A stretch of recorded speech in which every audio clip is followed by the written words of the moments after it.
মহাভারত স্বয়ংসম্পূর্ণ এই মহাকাব্যে যেমন আছে অধর্মের উপর ধর্মের বিজয়গাথা, তেমনই আছে জীবন দর্শনের মহাশিক্ষা, যা পৌরাণিক হয়েও চিরনতুন, যা আমাদের শেখায় জীবনে নিষ্কাম কর্মের মাহাত্ম্য।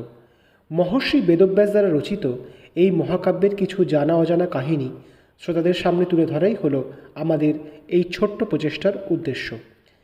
আগের পর্ব দুর্যোধনকে অভিশাপ দিলেন ঋষি মৈত্রেয়। যা শুনেছেন তা একবার ছোট্ট করে মনে করিয়ে দিই। যুধিষ্ঠির ও পাণ্ডবেরা হস্তিনাপুর ত্যাগ করে যেতে উদ্যত হলে প্রজাবৃন্দ অনেকেই তাদের অনুগামী হলেন। প্রজাদের যুক্তি সহকারে বুঝিয়ে নিরস্ত করলেন যুধিষ্ঠির। ঋষি ধৌম্যের থেকে ভগবান সূর্যের প্রণাম মন্ত্র আয়ত্ত করে এক অক্ষয় পাত্র লাভ করলেন যুধিষ্ঠির। সূর্যদেবের আশীর্বাদে 12 বৎসর তাদের অন্য চিন্তার নিবৃত্তি হল। বিদুরের সাথে বিবাদ হওয়ার ফলস্বরূপ ধৃতরাষ্ট্র তাকে নির্বাসন দিলে বিদুর পাণ্ডবদের সাথে নিবাস করতে শুরু করলেন।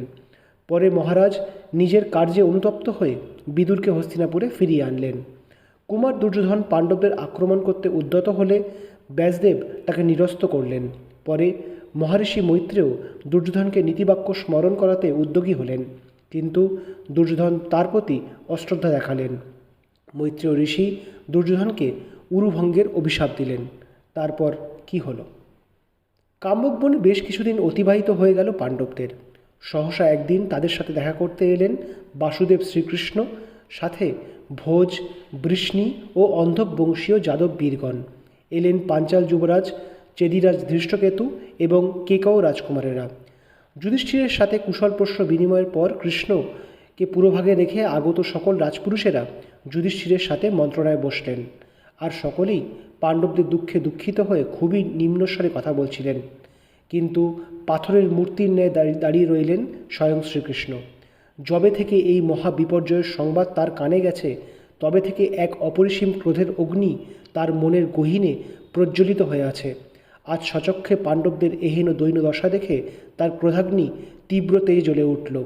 তার অমন সুন্দর নীলকান্তি দেহে যেন বিদ্যুতের প্রভা খেলে গেল। গম্ভীর স্বরে বলে উঠলেন, এইখানে উপস্থিত সকলে শুনুন।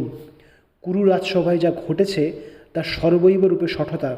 সেই দিন আর বেশি দূরে নেই, যেদিন যুদ্ধভূমি ওই দুরাত্মা দুর্যোধন, দুঃশাসন, কর্ণ আর শকুনির শোণিত পান করে তৃপ্ত হবে। সনাতন ধর্ম এটাই শেখায় যে অনিষ্টকারী শঠের বিনাশ অবশ্য করণীয়। সহসা বাসুদেবের কণ্ঠ থেকে নির্গত এহেন ভীষণ বাক্যে আগত সকলে সভয়ে চমকে উঠে স্থির হয়ে গেলেন। কৃষ্ণ বলে চললেন, আমার কারো সাহায্যের কোনোই দরকার নেই। আমি এই মুহূর্তেই ওই পাপাত্মাদের বিনাশ করে দেব। জগতে যত পাপাচারী আছে সবাই এই মুহূর্তে দগ্ধ হয়ে নিঃশেষ হয়ে যাক। কৃষ্ণের চোখে তখন যেন অগ্নিশিখা জ্বলছে। তার শরীর ক্রোধে থরথর করে কাঁপছে। হয়তো এই মুহূর্তেই তিনি তার অমোঘ সুদর্শন চক্রকে আবাহন করবেন বলে মনে হলো। অর্জুন সত্তর গৃহে কৃষ্ণের সামনে করজোড়ে বলতে লাগলেন, হে মাধব, তোমার ক্রোধ সংবরণ করো। কেশব, তুমি ক্রোধিত হলে মহাপ্রলয় উপস্থিত হবে যে। ত্রাহি মাম কেশব, রক্ষা মাম। তুমি পুরুষোত্তম, সকলকেই তুমি ক্ষমার নজরে দেখো। তোমার পূর্বজন্মের সকল কথাই আমরা মহর্ষি ব্যাসদেবের কাছ থেকে শুনেছি। ত্রিভুবন পালক শ্রী বিষ্ণুর অবতার তুমি। তোমার ক্রোধাগ্নি এই সমগ্র বিশ্বকে ছারখার করে দেবে। পাপিষ্ঠদের শাস্তি হবেই, কিন্তু এখন তার সময় নয় কেশব। শান্ত হও, কৃপা করে শান্ত হও। অর্জুনের কাতর অনুরোধে ধীরে ধীরে কৃষ্ণের চোখ থেকে সেই অগ্নিশিখার ন্যায় দ্যুতি মিলিয়ে গেল। পুনরায় সেই আখিতে দেখা দিল ক্ষমা সুন্দর দৃষ্টি। তিনি অর্জুনকে আলিঙ্গন করে বলে উঠলেন, পার্থ, তুমি আর আমি তো ভিন্ন নই। যে তোমার শত্রু সে আমারও পরম শত্রু। যে তোমার অনুগত তাকে আমিও কৃপা করি। কাজেই আমি সর্বদা তোমার সাথেই থাকব, তোমাদের পরম সুহৃদ হয়ে থাকব। দ্রৌপদী এতক্ষণ শান্তভাবে এই সকল কথা শুনছিলেন, কিন্তু তার মনের ভিতর যে কী ঝড় বয়ে যাচ্ছে তা কেউই বুঝতে পারছিলেন না। কুরু রাজসভায় সেই ঘৃণ্য দিনে তার যে নিগ্রহ হয়েছিল উপস্থিত সকল রাজপুরুষের সামনে, তখন থেকেই তিনি তার এই প্রিয় সখাকেই একমাত্র নির্ভরযোগ্য আশ্রয় বলে মেনে নিয়েছেন। আজ সেই সখা যখন স্বয়ং তাদের কুটিরে এসে তাদের দুঃখের ভাগ নিয়েছেন, তখন দ্রৌপদীর অশ্রু আর বাঁধ মানল না। নিজের মুখমণ্ডল 2 হাতে আবৃত্ত করে কেঁদে ফেললেন তিনি। অশ্রুসিক্ত চোখে কৃষ্ণকে সম্বোধন করে বললেন, প্রিয় সখা, তুমি কোথায় ছিলে সেই দিন যেদিন আমার ওই চরম নিগ্রহ করল ধার্তরাষ্ট্রগণ, নারীর লজ্জা তার সবথেকে বড় ভূষণ, আর সেই ভূষণকেই ভুলুণ্ঠিত করতে চেয়েছিল ওই পাপাত্মা দুর্যোধন আর দুঃশাসন। সেদিন আমার স্বামীরা কেউই কোনো প্রতিবাদ করেননি। চোখের সামনে কুলবধূর নিগ্রহ দেখেও চুপ করে রেখেছিলেন পিতামহ ভীষ্ম, গুরু দ্রোণ, মহারাজ ধৃতরাষ্ট্র। আমি তোমার কাছে এই অন্যায়ের প্রতিকারের ভিক্ষা চাইছি মাধব, আমাকে তুমি ফিরিয়ে দিও না। সখী শান্ত হও, বললেন কৃষ্ণ। তুমি জানো আমি কখনোই অসত্য ভাষণ করি না। তবে শুনে রাখো, যারা তোমায় নিগ্রহ করেছে তারা সকলেই অর্জুনের স্বরের আঘাতে রক্তাক্ত শরীরে ভূপতিত হবে। তুমি যে রূপ বিলাপ করেছ সেই রূপ বিলাপ করবে তাদের ভার্যারা। পাণ্ডবদের হিতের জন্য যা যা কার্য সম্ভবপর তা সবই আমি করব। আমার কথা মিথ্যা হবে না প্রিয় সখী, তুমি যশস্বিনী হবে। পাঞ্চালী, নিজের অশ্রু মোচন করো, বললেন অর্জুন। তুমি বীর জায়া, এইভাবে অসহায়ের মতো রোদন করা তোমার পক্ষে শোভন নয়। মাধব যা বলেছেন তার অন্যথা হবে না। মধ্যম ভ্রাতা ওই শত কৌরব ভ্রাতাকে বধ করবেন, ধৃষ্টদ্যুম্ন গুরুদ্রোণকে বধ করবেন, আর আমি স্বয়ং ওই সুতপুত্র কর্ণকে এই পৃথিবী থেকে মুক্তি দেব। এ আমাদের প্রতিজ্ঞা। কৃষ্ণ এবার মহারাজ যুধিষ্ঠিরকে বললেন, মহারাজ, সত্যই এই সময় আপনাদের পক্ষে প্রতিকূল। আমি সেই সময় দ্বারকায় উপস্থিত ছিলাম না। যদি থাকতাম তাহলে স্বয়ং সেই দূতসভায় উপস্থিত হয়ে কৌরবদের কূট চালকে ব্যর্থ করে দিতাম। কুরুজ্যেষ্ঠদের বুঝিয়ে সেই পাপাচার রোধ করতাম। কিন্তু হায়, আমি যে ওই সময় অন্য কার্যে ব্যস্ত ছিলাম। দ্বারকায় ফিরে সাত্যকীর মুখে সব শুনে আমি ছুটে এসেছি আপনাদের কাছে। তুমি দ্বারকায় ছিলে না কৃষ্ণ? জিজ্ঞাসা করলেন যুধিষ্ঠির। তবে কি কোনো গুরুত্বপূর্ণ কার্য সম্পাদন করতে গিয়েছিলে তুমি? সেই সব কথা বলো আমাদের। মহারাজ, আমি শাল্বরাজের সঙ্গে যুদ্ধে ব্যস্ত ছিলাম, বললেন মুরলীধর। শাল্বরাজ মগধ সম্রাট জরাসন্ধের পরম মিত্র ছিলেন। জরাসন্ধের মৃত্যুর প্রতিশোধ নিতে তিনি দ্বারকা আক্রমণ করেছিলেন। স্বয়ং তুমি আর জ্যেষ্ঠ ভ্রাতা বলরাম দ্বারকার অধীশ্বর জেনেও শাল্বরাজের এত দুঃসাহস কিভাবে হলো কৃষ্ণ? বললেন যুধিষ্ঠির। তার কারণ জ্যেষ্ঠ ভ্রাতা এটাই যে শাল্বরাজ মায়াবী, তার সৈন্যদলও মায়া জানে। তার নগরী সৌভ বিমান সর্বদা আকাশে ভাসমান রূপে থাকে। তিনি তার সেই সুবৃহৎ নগরীতুল্য বিমান নিয়ে আকাশে ব্যূহ রচনা করে দ্বারকা আক্রমণ করেছিলেন, বললেন কৃষ্ণ। মায়ার রচনা করে তিনি আমাদের সৈন্যদের মনে প্রথমে ভীতি সঞ্চার করতে চাইলেন। উগ্রসেন, উদ্ভব, শাম্ব প্রমুখ যাদবেরা বীরগণ তারা রথে আসীন হয়ে শাল্বরাজের বিরুদ্ধে যুদ্ধযাত্রা করলেন। শাম্বর সাথে শাল্বরাজের সেনাপতি ক্ষেমবৃদ্ধির তুমুল যুদ্ধ হলো। ক্ষেমবৃদ্ধি যুদ্ধে আহত ও পরাজিত হয়ে পলায়ন করল। তারপর কি হলো মাধব? উৎকণ্ঠিত অর্জুন প্রশ্ন করলেন। তখন বেগবান আর বিবিন্ধু নামের দুই মহাবলী দানব যাদব সেনাকে আক্রমণ করল। শাম্ব আর চারুদেষ্ণুর সাথে যুদ্ধে সেই দানবদ্বয় নিহত হলো। এদিকে প্রদ্যুম্নুর সাথে শাল্বরাজের মহাযুদ্ধ শুরু হয়েছে। প্রদ্যুম্ন প্রথমে নিদারুণ আহত হয়ে পড়লে সারথী দারুকপুত্র তাকে যুদ্ধক্ষেত্র থেকে সরিয়ে আনে। কিন্তু প্রদ্যুম্ন নিজের সংজ্ঞা ফিরে পেয়ে পুনরায় যুদ্ধক্ষেত্রে ফিরে আসেন এবং এবার শাল্বরাজকে শরাঘাতে ভূপতিত করেন। কিন্তু চরম আঘাত হানার আগেই শাল্বরাজ পলায়নে সমর্থ হলেন। কৃষ্ণ বলতে লাগলেন,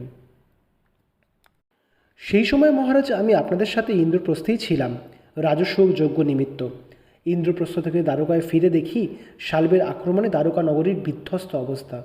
বললেন কৃষ্ণ, সে কি, তুমি আমাদের সে কথা জানাওনি কেন বাসুদেব? তাহলে ভীম আর অর্জুন সত্য দ্বারকায় তোমাদের সাহায্যের নিমিত্ত যেতেন। বললেন যুধিষ্ঠির, না মহারাজ, তার কোনো দরকার ছিল না। স্মিতহাস্যে বললেন কৃষ্ণ। শাম্বের মুখে সকল বৃত্তান্ত শুনে আমি মার্তিকাবৎ দেশে উপস্থিত হলাম ও শাল্বের অনুসরণ করলাম। শাল্ব তখন সমুদ্রের উপর তার শোভবিমানে অবস্থান করছিলেন। আমার সাথে তার তুমুল যুদ্ধ হলো। শাল্ব মায়ার প্রয়োগ করলেন, আমি সেই মায়াজাল অপসারণ করলাম। সহসা দেখলাম আমার বৃদ্ধ পিতা বসুদেব সেই সুউচ্চ সৌভবিমান থেকে ভূমিত পতিত হলেন। পিতার এহেন বিষম মৃত্যুদৃশ্য দেখে আমি কিছু সময়ের জন্য বিহ্বল হয়ে পড়েছিলাম। এই কি দুঃসংবাদ শোনালেন আপনি মাধব? বসুদেব স্বর্গারোহণ করেছেন? ব্যথিত নকুল জিজ্ঞাসা করলেন। না না অনুজ, পিতাশ্রী সুস্থ শরীরে দ্বারকাতেই আছেন, বললেন কৃষ্ণ। বুঝলে না, এই হলো শাল্বের মায়া।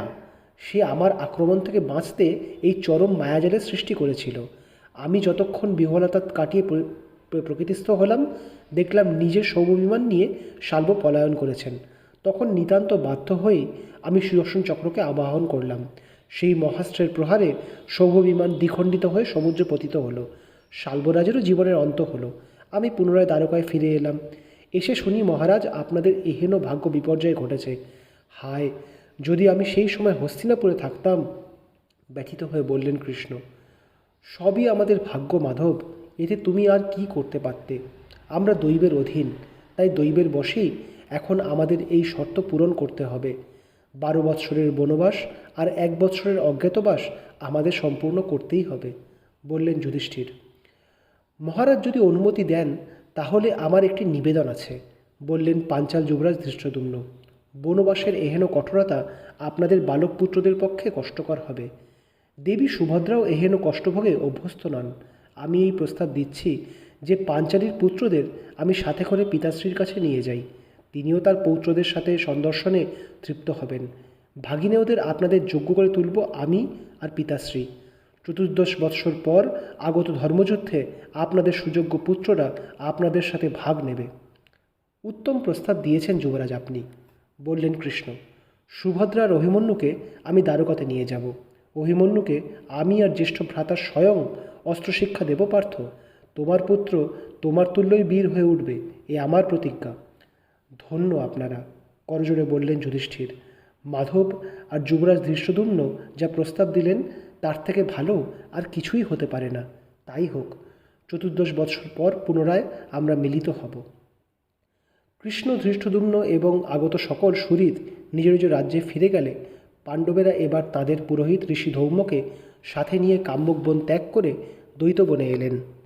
সেই বনে এমন একটি স্থান নির্বাচন করা হলো যেখানে বহুল পরিমাণে পুষ্প, ফল, মৃগ, পক্ষী পাওয়া যায় এবং সাধু লোকের বাসস্থান আছে। সরস্বতী নদীর তীরে আশ্রম নির্মাণ করে পাণ্ডবেরা সেই দ্বৈত বনেই 12 বৎসর বনবাসের যোজনা করলেন। একদিন পাণ্ডবদের আশ্রমে এলেন মহারিষি মার্কণ্ডেয়। তার শুভাগমনে আনন্দিত হয়ে উঠলেন পাণ্ডবেরা। যথবিহিত আচারের সাথে মহারিষির বন্দনা করে যুধিষ্ঠির দেখলেন যে মহামুনি মার্কণ্ডেয় স্মিত হাস্যে উজ্জ্বল হয়ে আছেন।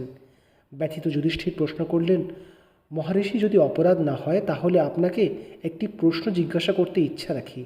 আমাদের এহেন দুরবস্থা দেখে তপস্বীরা সকলেই শোকাতুর হয়ে আছেন, কেবল আপনি হৃষ্ট আছেন। এমন কেন মহর্ষি? আমরা কি কোনো অপরাধের দণ্ড ভোগ করছি? না রাজন, তা মোটেই নয়, বললেন মহামুনি মার্কণ্ডেয়। আমি তোমাদের দুরবস্থা দেখে ব্যঙ্গ করে আসিনি। আমি তোমাদের এহেন অবস্থা আমাকে দুঃখিতই করেছে। কিন্তু তোমাদের এই বনবাসের দৃশ্য দেখে আমার মর্যাদা পুরুষোত্তম ভগবান শ্রী রামের কথা মনে পড়ে গেল। তাকে আমি ঋষ্যমুখ পর্বতে দেখেছিলাম। তিনি ইন্দ্রতুল্য মহাপ্রভাব এবং সমরে অজেয় হয়েও কেবল পিতৃ আদেশ এবং ধর্ম পালনের জন্য 14 বৎসর বনবাস করেছিলেন। নিজেকে শক্তিমান ভেবে অধর্ম করা কখনোই উচিত নয়। পুত্র যুধিষ্ঠির, আমি আশীর্বাদ করি যে তোমার প্রতিজ্ঞা অনুসারে এই বনবাস অন্তে তুমি পুনরায় তোমার রাজ্যশ্রী লাভ করবে। ধন্য হলাম আমরা ঋষিবর, করজোড়ে বললেন যুধিষ্ঠির। আপনি ত্রিকালজ্ঞ, প্রভু রামের সাক্ষাৎ দর্শন পেয়েছেন আপনি। আজ আপনার মুখ থেকে তার কথা শুনে আমরাও ধন্য হয়ে গেলাম। আশীর্বাদ করুন যেন তার দেখানো ধর্মের পথেই আমরা চিরকাল চলতে পারি। তথাস্তু রাজন, ধর্মের পথে তোমাদের জয়যাত্রা অবিচ্ছিন্ন থাকুক, হাস্যমুখে বললেন মহামুনি মার্কণ্ডেয়। ঋষি মার্কণ্ডেয়র পর পাণ্ডবদের আশ্রমে এলেন দানব গোত্রীয় ঋষি বক। তিনিও যুধিষ্ঠিরকে সৎ ব্রাহ্মণ সংসর্গের জন্য উপদেশ দিলেন। এইভাবেই ঋষি সঙ্গ করে আর ধর্মাচরণের মাধ্যমে দ্বৈতবনে অতিবাহিত হতে লাগল পাণ্ডবদের বনবাস। কিন্তু দ্রৌপদী আর মধ্যম পাণ্ডবের মনে তখনও জ্বলছে প্রতিশোধের ধিকি ধিকি ক্রোধানল। একদিন মহারাজ যুধিষ্ঠিরের সাথে উত্তপ্ত বাক্য বিনিময় করলেন তারা। যুধিষ্ঠির কী উত্তর দিলেন আজ এইখানেই শেষ করছি। আগামী পর্বে মহাকাব্য মহাভারতের আরও কিছু কাহিনী নিয়ে আবার আমরা আপনাদের কাছে আসব। ভালো লাগলে জানাতে ভুলবেন না। ধন্যবাদ।